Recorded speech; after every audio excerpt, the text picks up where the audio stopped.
لہذا عشاقان الہی و رسول ان چیزوں کی قدر کریں، سنیں اور اپنی زندگیوں میں رنگ بھریں۔ بڑا بے وقوف انسان ہے، بازار میں پھرتا رہے اور شام کو خالی ہاتھ اپنے گھر لوٹ جائے۔ ہم سب مسافر ہیں، ایک دن ہمارا یہ سفر ختم ہونے والا ہے اور اپنے گھر کی طرف ہم لوٹ رہے ہیں۔ زندگی کی شام آ رہی ہے، اس سے پہلے کہ شام ہو جائے اور اندھیرے میں بھٹکتے پھرو، اللہ کے بندو یہ چراغ اپنی زندگی میں جلاؤ جو اللہ اور اس کے بندوں سے تمہیں نصیب ہوگی۔ لہذا ان واقعات میں عبرت ہے۔ اور یہاں ایک اور بات کر کے اپنی بات کو آگے بڑھایا ہوں۔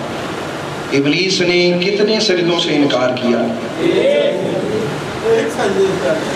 کتنے سجدوں سے؟ ملائکہ نے 2 سجدے کیے، پہلا سجدہ جو اللہ نے حکم دیا، دوسرا سجدہ شکر کی آپ سماعت کر چکے ہیں۔ بھئی شیطان نے ایک سجدہ چھوڑ دیا، اللہ نے اسے فوراً سزا دی۔ یا محمد عربی کے غلام ہزاروں سجدے چھوڑ رہے ہیں، کسی کو سزا نہیں مل رہی۔ اپنے خدا کو اپنے پر مہربانی کا ذرا اندازہ تو لگاؤ۔ وہاں سودے نقد کیے، یہاں موقع دیا اور مہلت دے رہا ہے، اور ایک دن کی نہیں، ایک ہفتے کی نہیں، اللہ کی عزت کی قسم ہے جتنی اللہ نے یہ کائنات میں دنیا بنائی ہے، موت سے پہلے اللہ اپنے بندے کو موقع دیتا ہے کہ کبھی لوٹ آئے، کبھی لوٹ آئے۔ ہم لوٹنے والے کو شرمندہ کرتے ہیں، صدقے جائیں اس بارگاہ کے جب بھی لوٹو گے تمہیں محبت سے قبول کیا جائے۔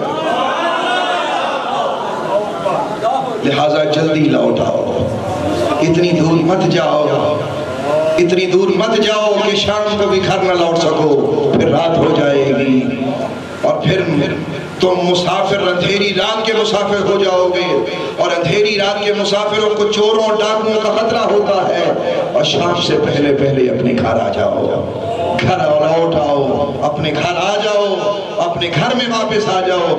اندھیری رات کا سفر اچھا نہیں ہوتا عاشقو، اندھیری رات کے مسافر مت بنو، ابھی روشنی ہے، اس زندگی کی اس پیغام کی قدر کرو اور اپنے اللہ اور اس کے رسول کے قریب تر ہو جاؤ۔ اپنے لباس کو، اپنی زبان کو، اپنی کردار کو ہمت کرو۔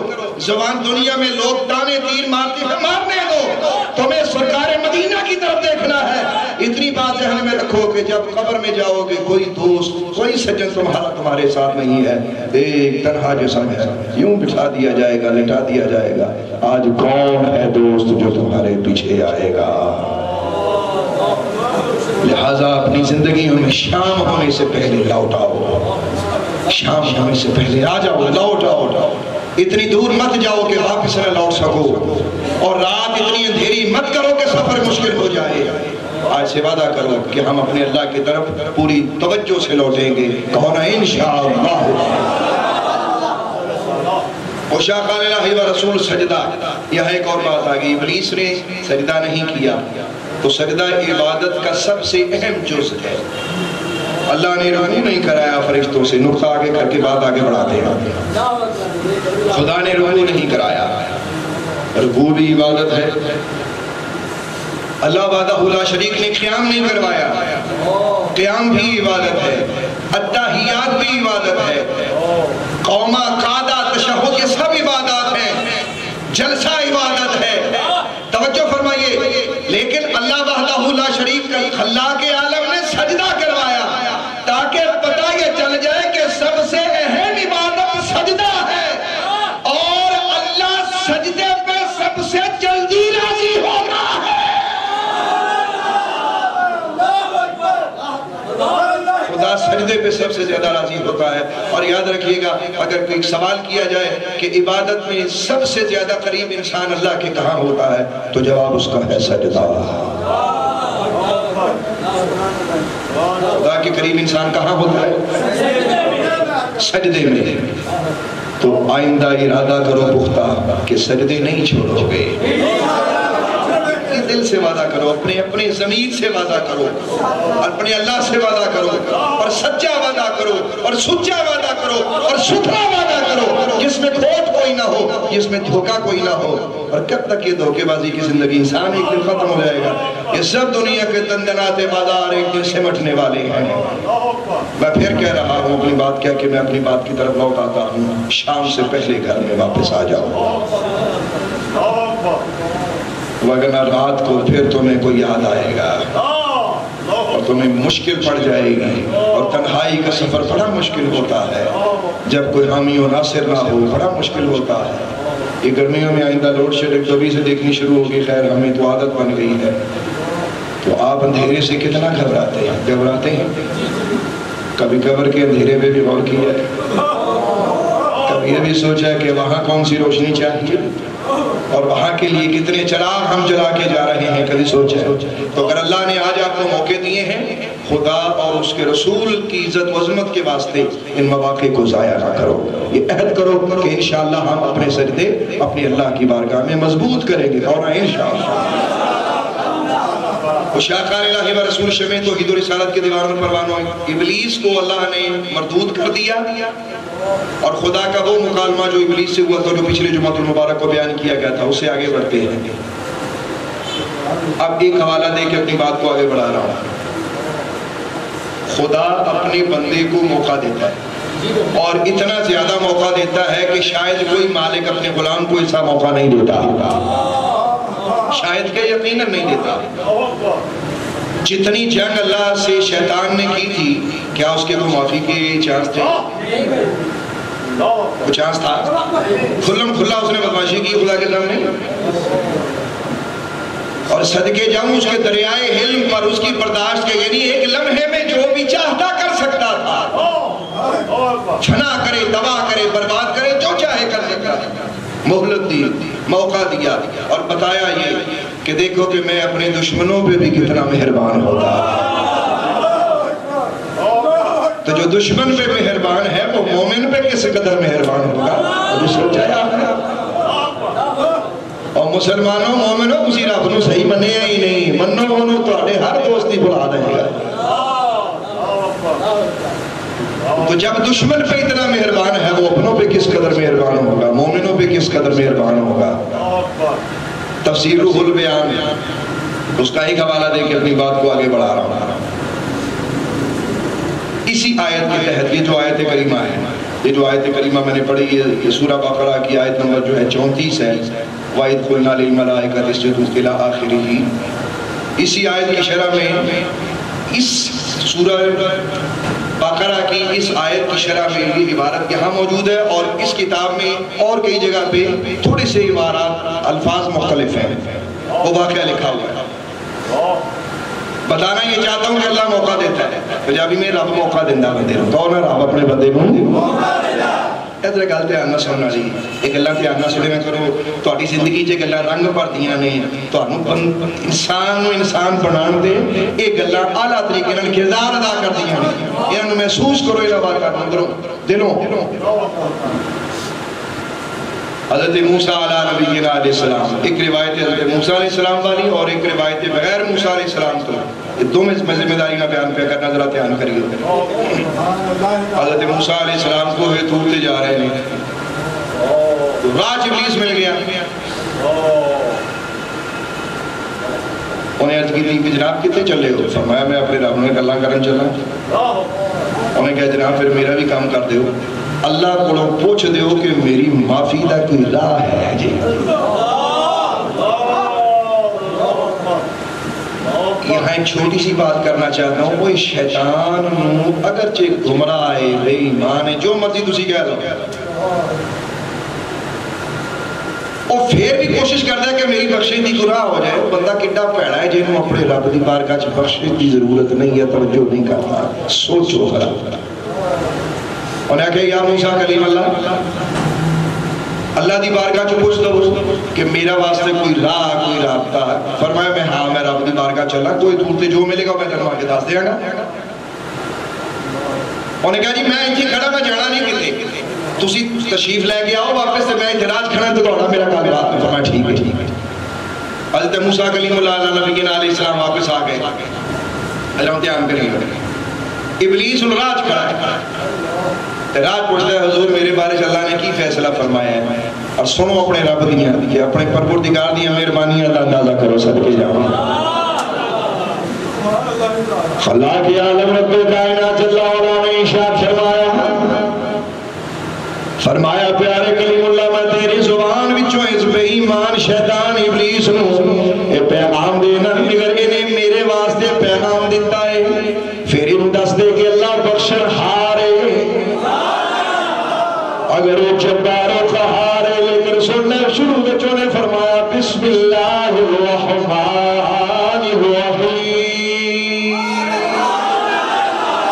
وہ رحمان بھی ہے رحیم بھی ہے فرمایا پیارے کلیم اللہ اگر انہیں پوچھا جائے کہ انہیں میرا پیغام دے دو اللہ پاک نے ارشاد فرمایا جا کے ابلیس رو میرا ایک پیغام دے دو اگر جو میری بارگاہ عالیہ جو رجیم ہو چکیا ہے مردود ہو چکیا بے ایمان ہو چکیا ہے لیکن چونکہ انہیں اپنے اللہ کو پوچھے آئے یہ پیارے کلیم اللہ جنہیں تسی میرے نبی ہو جنہیں تسی میرے رسول ہو وہ بھی میرا خلق بچوں میری مخلوق بچوں ایک مخلوق ہے اور میں پیدا کیتا ہے میں ہوتا بھی رب اگر وہ پوچھنا چاہتا ہے اگر میری بارگاہ چو آج دین کی ساری دینا لونا چاہتا ہے پیارے کلیم اللہ تسی میری طرف راہ عطا فرما دو حضرت موسیٰ کلیم اللہ نے ساری گل بات ابلیس کو نصیب کی بڑا حیران اور بڑا پریشان اور میرا رحمان دی یادہ وچ کھڑا ہو جاتا اور حیران ہو جاتا ہے کہ میری معافی ہمیں بھی ہو جائے گی کیونکہ وہ امید نہیں سی وہی بجائے جڑا بندہ بہتا پیدا ہو جائے وہ پتہ لگتا ہے میری توبہ کا دروازہ بند ہو گیا جے وہ پتہ میں اپنے رب نال میں دھوکا کیتا میں لڑیا میں بڑے بڑے پہرے کم کیتے نہیں جڑا میرا مسخوط یا مندر کی شکل بن گئی اور جسم میرا خنزیر ورگا ہو گیا نعوذ باللہ نا امید ہو گیا صدقے جانا او بارگاہ جنوں فرمایا جاتا ہے او میرے بندے کھلیا عبادی الذین اسرفوا علی انفسہم لا تقنطوا من رحمت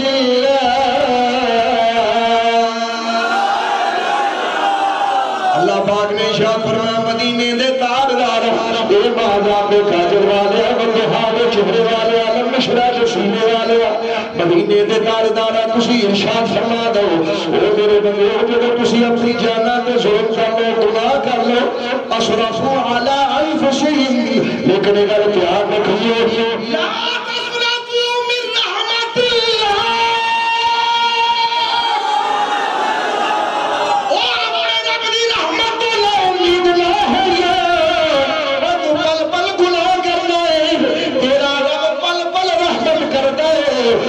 دھیان کریو میں کہ وہ گل پوری کرنے تو پہلا مثال سمجھانا چاہنا ہے گل کرنا چاہنا ذرا اپنے دھیان کرو دنیا دے وال میں کو اور گل کر کے حکایت بیان کر کے مسئلہ سمجھانا چاہنا بغداد شہر دے وچ اللہ دے ایک ولی سن وہ واقعہ کو سناؤں گا ذرا ضمن باداری ذرا سماعت کیجئے گا اللہ دے پیارے ولی سن انہوں نے خواب آیا خواب وچ رب کائنات نے خود اپنا دیدار عطا فرمایا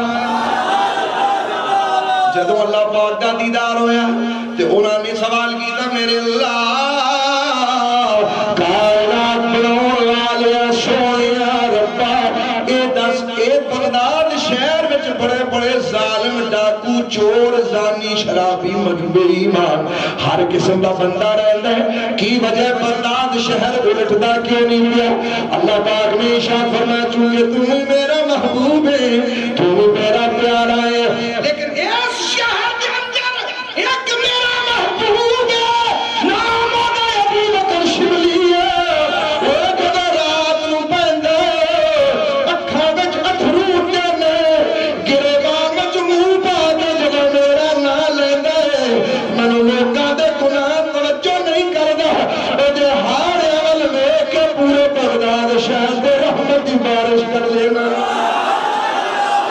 رب گناہگاراں ول نہیں ویندا وہ اپنے یاراں ول ویندا ہے او جی کہو سبحان اللہ گناہگاراں ول نہیں ویندا وہ اپنے پیاریاں ول ویندا عاشق او شاخاں الہی و رسول ذرا دھیان کریے مسئلہ سمجھن والا ہے تو اللہ بے نیازی اپنے بندے نال بڑا پیار کرتا ہے تو بھی رات نو اٹھیا کر جے رات نو اکھ کھل جاوے منجی چھڈ کے اپنے رب نو یاد کریا کر اگر اللہ توفیق دے دے تو دو نفل کے اپنے سونے رب نال پیار کریا کر اور اپنے اللہ پاک دی بارگاہ سرے نیاز نو جھکا دیا کر بے نیاز دی بارگاہ جدوں سر رکھ دے گا او بے نیاز پھر بے نیاز دائے کم بندے دے گناہ بھی ویکھدا بلکہ اپنی شان ول ویکھدا بے نیاز دی شان ہوئی ہے اس واسطے اللہ پاک نے فرمایا قل هو اللہ احد اللہ الصمد فرمایا میرے حبیب فرما دے اللہ ہے کہ اللہ بے نیاز ہے بے نیاز دا معنی ہوندا ہے ذرا بے نیاز دا ترجمہ دی سماعت کرتے جائیو اس سے بڑی بے نیازی کی ابلیس نے اللہ نال پنجابی کہندے نے ہڈا لایا رب نال رب دے سامنے کھلو کے آکڑیا اللہ پاک دے سامنے کھڑے ہو کے ہر قسم دے چیلنج ہوندے نے اللہ پاک نے اودے تے لعنت بھی کیتی ایڈا ملعون کر کے پھر بھی میرے رب العالمین نے اودے واسطے کوئی نہ کوئی دروازہ رکھیا ہے اے عاشقو اینو کہندے نے بے نیاز دا کم کی ہوندا ہے او جدوں کسے نوں پھڑن لگدا ہے ایک ذرہ تو پھڑ لیندا او جدوں معاف کردے ہوندا پہاڑاں دے پہاڑ گناہاں نوں معاف کر دیندا ہے اس واسطے نوں بے نیاز کیا جاندا ہے حضرت فضل شاہ صاحب کی گل یاد آ گئی لیکن میرا موضوع نہیں میں اس طرح بولے جاننا نہیں اگے موقع آنا ہے آپ فرماندے نے بے نیاز نال یاری لگ گئی ساری رات اڑیکن والے اڑیک دے نے اتھرواں والیاں دے اتھرو وگدے نے مسلے آباد رہندے نے راتاں نوں اللہ دے یار مسلیاں تے کھلو کے اس طرح زمین دے اوتے جگمگ کردے نے جویں آسمان تے تارے لشکدے زمین دے اوتے بندہ رات نوں بارش ہوندا بندہ آسمان دے تارے لشکدے تے چمکدے ویندا بندہ کہندا میرے اللہ تیرا آسمان کتنا خوبصورت ہو عاشقو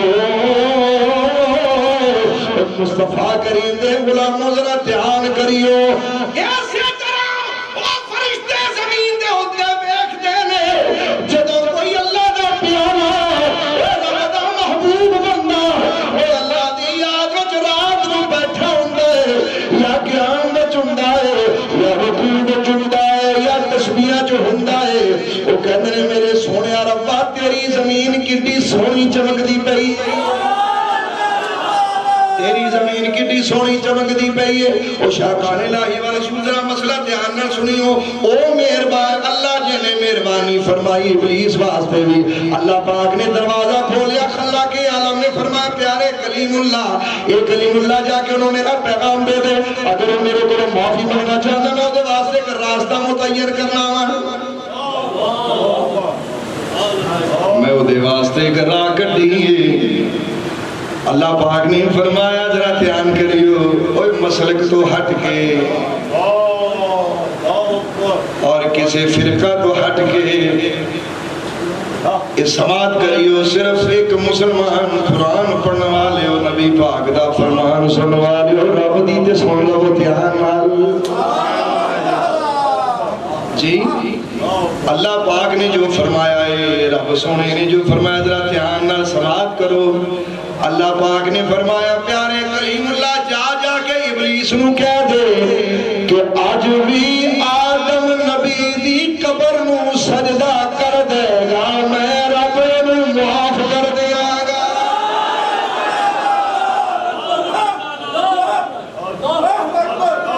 مسئلہ سمجھ آ رہے ہیں مسئلہ سمجھ آ رہے ہیں اس کو صرف خطابت کا زور نہ سمجھیں ذرا مسئلے پہ غور کریں میں کیا کہتا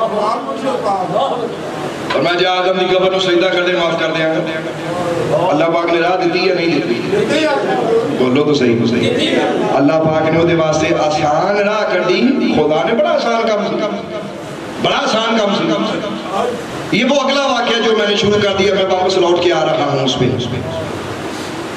میں آدم نبی دی قبر نو سجدہ کر دے میں معاف کر دیا گا اگرچہ تو گناہ گار بڑا بڑا ہے اور ذرا ابلیس دی سنا انہیں کی کیوں کیا کی کیا انہیں کیا کلیم اللہ گالیاں بھی میں آدم نبی نو زندیاں زندے تے سجدہ کیتا نہیں ہن قبر وچ کیویں کر لواں یہ میری عزت دے خلاف ہے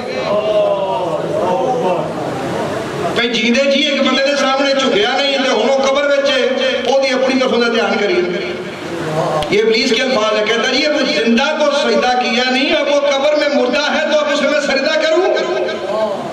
تیرا بڑی اوکھی ہے۔ پہلے تو آپ یہ دیکھیں کہ اللہ کتنا مہربان ہے، اس نے ابلیس کو راہ دی، خدا نے ابلیس پر بخشش کا ایک دروازہ کھولا، لیکن یہ بدقسمت اور بد نصیب اور اللہ کی حکمت ہے اس کے انکار میں۔ اب ذرا یہاں سنیے، کچھ گلہ ہو جن جو تسی اجازت دے جو برداشت کر سکو تھوڑی تھوڑی ذرا۔ پہلی بات تو یہ ہے کہ یہ اس وقت کی بات ہے جب یہ جھگڑا نہیں تھا کہ کہتا ہے یہ فلاں ہے، یہ فلاں ہے، اس کا نام یہ ہے، اس کا نام یہ ہے۔ 2100 سال پہلے دی گل کتاب چ موجود ہے، سمجھ آ رہی ہے؟ لوگ قبروں سے بڑا ڈرتے ہیں، قبروں کو بڑا ڈر لگتا ہے انہوں، اور اللہ کے پیاروں کے پاس نہیں جانا۔ تو آدم علیہ السلام کی قبر کی طرف کس نے بھیجا؟ یہ تو پیغمبر کا بھی مشورہ نہیں ہے کہ اللہ نے کسی کا مشورہ نہیں لیا، اللہ مشوروں سے پاک ہے۔ پتہ کسی نے آکھا کہ اللہ سنے یہ کر لیں، یہ آسان کام میں انہوں معاف کر دے، سفارش کر دے، آپ سوچ سکتے ہیں۔ تو معلوم یہ ہوا کہ قبروں کی طرف جانا علیہ سجدے کی گل نہیں ہوگی، میں ذرا تمہیں سمجھا دینا تاکہ مسئلہ صاف ہو جائے، فٹافٹ سانو سمجھ نہیں نہ ہوتی، وہ پھر اگلی گل اسی غلط سمجھ لینے ہیں۔ سب سے پہلی بات تو یہ ہے کہ اس کا حکم خود اللہ نے دیا، کسی غیر اللہ نے نہیں دیا۔ معلوم یہ ہوا کہ اللہ وحدہ لا شریک نے معافی کا دروازہ کیا کھولا کہ یہ میرے پیارے کے سامنے جھک جائے، میں پھر بھی اللہ معاف کر دوں گا اس کو۔ یہاں ایک نکتہ یہ نکلا کہ اللہ کے پیاروں کے آگے جھکنا دراصل یہ اللہ کی تعظیم ہوتی ہے۔ کعبہ کیوں چومتے ہو؟ خلاف کعبہ کیوں چومتے ہو؟ اور رب دی قمیض ہے، رب دا گھر ہے۔ ایک مثال ہے، اللہ کا گھر کس معنی میں ہے؟ اللہ اٹھے وچ رہندا ہے،